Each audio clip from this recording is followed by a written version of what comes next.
Airway and TMJ. The normal way to breathe is through your nose. As we grow and develop, certain things such as pollen, cow milk, and other variables can cause an allergic reaction, causing the lymphoid tissues known as tonsils and adenoids to become swollen. As the tonsils and adenoids become swollen, they develop into an obstruction for nasal breathing, and slowly mouth breathing begins to be the primary intake of air into the body. In order to breathe through the mouth, the lower jaw comes down, the tongue comes off the palate and settles on the lower teeth. Nasal breathing is the correct way for air to enter the body, and during nasal breathing, the tongue rests at the palate and the pressure of the cheeks is balanced by the tongue. During mouth breathing, the pressure from the cheeks is unopposed by the tongue. The oral system becomes unbalanced and results in the deformation of the upper jaw, creating a V-shaped arch as opposed to a correct U-shaped arch.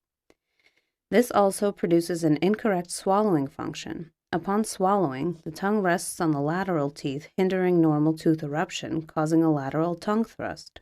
A constantly open mouth causes the incisors to over-erupt.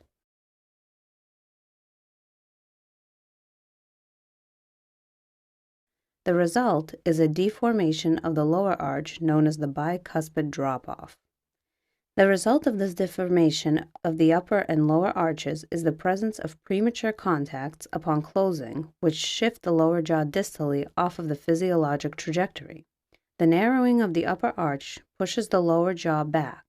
This forces the TMJ condyle to shift distally while the TMJ disc shifts forward.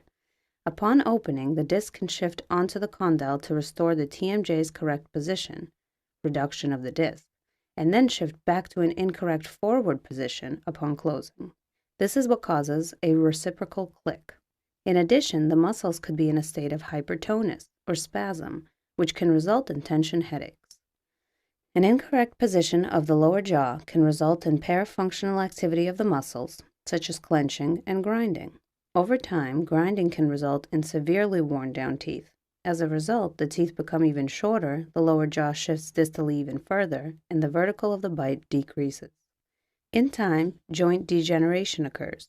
The joint becomes deformed, and the ligaments of the joint become damaged. As a result, the TMJ disc can get trapped in front of the condyle. While the click may go away, limited mouth opening will occur.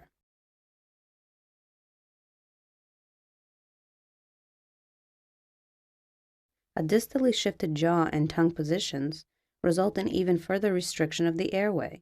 In order to open up the airway, the neck moves forward and the head tilts backwards. This stresses the spine and fatigues the neck muscles, which results in neck, back, and shoulder pain.